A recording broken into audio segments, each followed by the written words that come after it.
Salam sejahtera, terima kasih karena bersama dengan saya di Nazilin Unity Channel. Akhirnya, nama dan gambar anak bekas Perdana Menteri tersebar.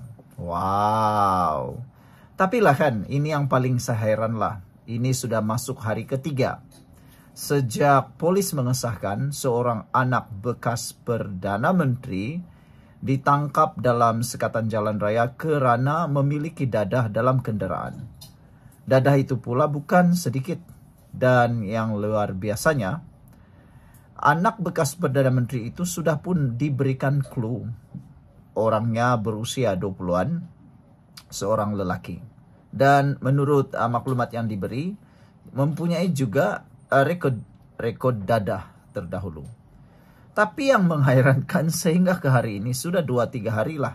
Lebih kurang dalam 2-3 hari. Pendedahan itu dibuat, pengesahan itu dibuat oleh PDRM, sehingga kini belum ada pengesahan. Itulah yang menimbulkan tanda tanya ramai orang. Kenapa lihat sangat untuk pendedahan maklumat anak bekas Perdana Menteri itu? Inilah yang membuatkan ramai orang yang marah, karena ada yang mula mendakwa wujud double standard. Tapi mungkinlah kan, mungkin kita rasa ada mungkin protokol yang kita tidak paham, yang perlu diikuti. Tapi sejak semalam berlegar di media sosial mengenai identiti seorang lelaki yang dikatakan anak kepada bekas Perdana Menteri yang ditahan pihak polis baru-baru ini karena disyaki memiliki dadah. Bukan sahaja nama tersebar, bahkan gambar lelaki berkenan turut tersebar. Anda mungkin sudah dapat meneka siapa orangnya dan siapa bekas Perdana Menteri itu. Sebelum kita teruskan ulasan panas ini, jangan lupa tinggalkan komen Anda dengan tanda pagar "Kami mahu segera". Dengan tanda pagar "Kami mau cepat", maklumat segeralah. Baiklah saudara-saudara sekalian, sebelum itu izinkan saya untuk kongsikan dahulu ini Transfector for Life, terapi imun yang meningkatkan daya imun badan kita sehingga 400%. Terapi imun ini mengajar, mendidik, dan membuatkan imun badan kita jadi bijaksana, kuat. Selain daripada kuat dan bijaksana, ia juga menjadi seimbang karena terapi imun ini mendidik imun badan kita untuk bertindak pada waktu. Saudara-saudara sekalian, apabila dijenguk di dalam ruangan komen, ramai netizen sudah mula dapat meneka sebenarnya siapa anak bekas Perdana Menteri dan siapa bekas Perdana Menteri yang terlibat itu. Bukan sahaja nama yang tersebar, bahkan gambar lelaki berkenan turut tersebar. Orang ramai terus memperkatakan tentang kes berkenan dan menantikan pengesahan lanjut daripada pihak berkuasa. Pada masa sama, Instagram milik anak kepada bekas Perdana Menteri itu pula jadi sasaran. Netizen membanjiri ruangan komen dengan pelbagai persoalan. Masih cuba mendapatkan kepastian sama ada dia memang orang yang ditahan atau sekadar fitnah semata-mata. Terdahulu, seorang lelaki berusia 20-an yang disaki anak kepada bekas Perdana Menteri ditahan polis semasa operasi pencegahan di Lebuh Raya Sprint berhampiran Plaza Tol Damansara pada 24 Ogos lalu. Polis menemui heroin dianggarkan sekitar 3 gram dan beberapa peralatan berkaitan penyalahgunaan dadah dalam keretanya. Ketua Polis Selangor, Datu Sazali Kahar, telah pun mengesahkan penahanan itu, namun enggan untuk mendedahkan nama atau maklumat lanjut berkaitan individu terbabit. Lelaki itu dipercayai mempunyai 2 rekod lampau yang berkaitan dengan kes dadah. Saudara, ini satu perkara yang benar-benar di luar pemikiran kita lah. Sehingga ada netizen sebenarnya yang agak kecewa. Mereka kata bagaimana seorang bekas Perdana Menteri mempunyai masalah keluarga anak seperti itu. Mahu memerintah negara, mau menghapuskan dadah dalam negara, tetapi anak pula terlibat dengan kancah dadah, kata mereka. Walaupun kita belum pasti siapa identiti tersebut, tetapi memang mengecewakanlah. Namun ada juga yang cuba mempertahankan bekas Perdana Menteri itu. Kata mereka, macam manapun mendidik anak itu, kalau anak itu sendiri memilih jalan tersebut, memilih jalan sendiri, maka tidak ada boleh dilakukan apa-apa lagi. Namun yang paling netizen mahu tuntut pada waktu ini ialah pendedahan nama sebenar, identiti sebenar anak bekas Perdana Menteri ini. Kata mereka, janganlah sampai netizen rakyat Malaysia tertanya-tanya pula. Kata mereka, segeralah mendedahkan nama kalau tiada yang mau disembunyikan. Sekian dulu untuk kali ini. Jangan lupa tinggalkan komen Anda, tekan butang subscribe. Bye-bye. Salam sejahtera. Terima kasih karena bersama dengan saya di Nazilin Unity Channel. Hari ini kita digemparkan dengan penangkapan 5 orang jerum. Wow, ini bukan satu berita yang biasa-biasa. Ini berita yang paling luar biasa. Rupa-rupanya inilah sebabnya Anwar Ibrahim tak henti-henti nak diturunkan oleh para penjahat yang tak suka dengan dia. Tak henti-henti mereka mahu supaya Anwar Ibrahim dijatuhkan, ditumbangkan. Rupa-rupanya ini yang berlaku. Rupa-rupanya ada jarum di balik tilam. Macam tu kata. ada gunting dalam lipatan. Ada orang-orang yang tak suka dengan Anwar Ibrahim. Kenapa? Sebab akhirnya Anwar Ibrahim gempur habis-habisan tanpa henti.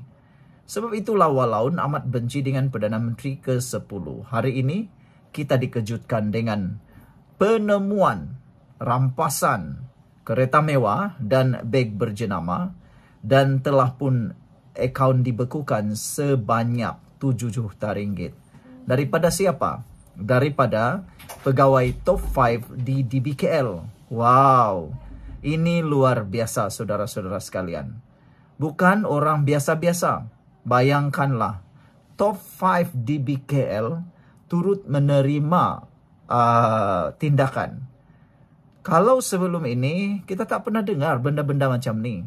Tapi sejak Anwar Ibrahim jadi Perdana Menteri, dia telah pun mengisytiharkan perang habis-habisan kepada penyakau, perasuah, pencuri duit negara dan sebagainya. Kita gelar mereka ni penjahat lah. Manakan kita tidak gelar mereka penjahat kalau curi duit negara, pergi sakau duit negara, dan pergi rasuah sini sana. Inilah yang dipanggil penjahat sebenarnya. Mereka rupa-rupanya yang takut sangat dengan Anwar Ibrahim. Apabila digempur habis-habisan, ditemuilah pula. Bayangkan top 5 DBKL. Ini yang ditahan. SPRM merampas pula kereta mewah, beg berjenama, beku akaun bernilai 7 juta ringgit. Kalau dulu kita dengar hal-hal seperti ini dalam kes Rosmah Mansur dan Najib. Tapi kini rupa-rupanya bukan sekadar Najib dan Rosmah yang kita pernah dengar ada rampasan beg mewah, kereta mewah, akaun dan sebagainya. Tapi rupa-rupanya ramai lagi. Sebelum kita teruskan ulasan ini, jangan lupa tinggalkan komen Anda dengan tanda pagar kami benci penjahat. Saudara, apa pula komen Anda? Benarkah ini adalah sebabnya para penjahat benci sangat dengan Anwar Ibrahim, perasuah, penyakau, pencuri duit negara dan sebagainya? Sila tinggalkan komen Anda sekali lagi dengan tanda pagar kami benci penjahat. Tapi sebelum itu izinkan dulu saya mengungsikan kepada Anda semua. Ini terapi imun Transofactor for Life. Terapi imun yang meningkatkan daya imun badan kita sehingga 400%. Terapi imun ini mengajar, mendidik dan menguatkan imun badan kita supaya menjadi kuat, menjadi bijaksana dan paling penting menjadi seimbang. Imun badan kita adalah punca kepada kesehatan tubuh badan kita. Imun badan kita lah yang menghapuskan semua akar penyakit yang ada di dalam tubuh badan kita. Apabila imun badan kita jadi kuat dan seimbang, kita jadi sehat. Dapatkan produk yang hebat ini, terapi imun ini melalui nombor telefon saya yang tertera. Produk ini lulus KKM, halal dan diperakui oleh dokter-dokter di seluruh dunia. Dan ini adalah penemuan paling bersejarah dalam dunia kedokteran abad ini. Kalau Anda sudah lama berdoa untuk kesembuhan dan kesehatan Anda, mungkin ini adalah jalan yang Tuhan buka untuk Anda semua. Saudara-saudara sekalian, beberapa komen daripada netizen berkait dengan isu ini, yaitu Anwar gempur habis tanpa belas kasihan, pegawai top 5 DBKL ditahan, Ini komen daripada netizen. Ada yang kata, ada yang jadi Perdana Menteri, semua anak jadi jutawan. Juta-juta masuk akaun parti. Simpan juta-juta dan jongkong emas. Perdana Menteri ke-10 pula membenteras rasuah. Patutlah ramai yang tak suka. Tapi sebenarnya lebih ramai lagi rakyat yang suka Anwar Ibrahim berbanding yang tak suka dengan dia. Beberapa komen lagi mengucapkan tahniah kepada Perdana Menteri Anwar Ibrahim atas kehebatannya memimpin SPRM tanpa rasa takut dengan sesiapa, menggempur dan menghapuskan rasuah di Malaysia. Saudara-saudara sekalian, ada juga yang kata, syukur, Alhamdulillah, terima kasih kerajaan, terima kasih Perdana Menteri ke-10, terima kasih Azam Baki dan terima kasih PDRM. Tahniah PMX, teruskan usahamu untuk membenteras rasuah, kata seorang lagi netizen. Zaman berlembut dah berlalu, kini berkeras lebih baik, kata beliau. Tangkap, penjara sebab dan rampas semua harta diorang, kata Akmal Muhyiddin. Saudara-saudara sekalian, pada pandangan saya, cadangan Akmal Muhyiddin ini satu cadangan yang baik. Hukuman kepada rasuah, penyakau, pencuri duit negara perlu diperketatkan lagi. Mungkin perlu diperhebatkan dan diberatkan lagi hukumannya. Seperti sebat dan harta mereka dirampas sepenuhnya. Dan ada satu cadangan yang paling mengejutkan saya, yang agak radikal ialah, dia kata mana-mana ahli politik yang sudah didapati membuat rasuah, sepatutnya diharamkan sama sekali untuk memegang apa-apa lagi jawatan dalam negara, kata beliau. Boikotlah mereka, kata beliau lagi. Saudara-saudara sekalian, yang lebih menarik lagi ialah apabila ada salah seorang, yaitu Bidin Lotot, menyatakan bahawa ada 8 golongan yang sengsara sejak Anwar Ibrahim jadi Perdana Menteri. Golongan-golongan itu adalah seperti perasuah, penyakau, penyeludup, penebuk atap, penunggang agama, para kartel, para walaun, dan TM100, kata beliau. Ada beberapa orang yang menyetujui pendapat Bidin Lotot ini. Katanya benar, ada sebahagian daripada golongan yang dinyatakan ini memang takut separuh mati apabila Anwar Ibrahim tak henti-henti melawan, tak henti-henti membongkar, tak henti-henti meneruskan agenda melawan rasuah. Bukan mudah sebenarnya melawan arus, kata Kobairaya. Namun itulah hakikatnya. Semoga Tuhan memberi keupayaan kepada kerajaan Madani menghadapi segala cabaran, katanya lagi. Ada lagi kata, dah imundah kerja-kerja tu sekarang tersentap, kata Abdul Hamid Abdullah.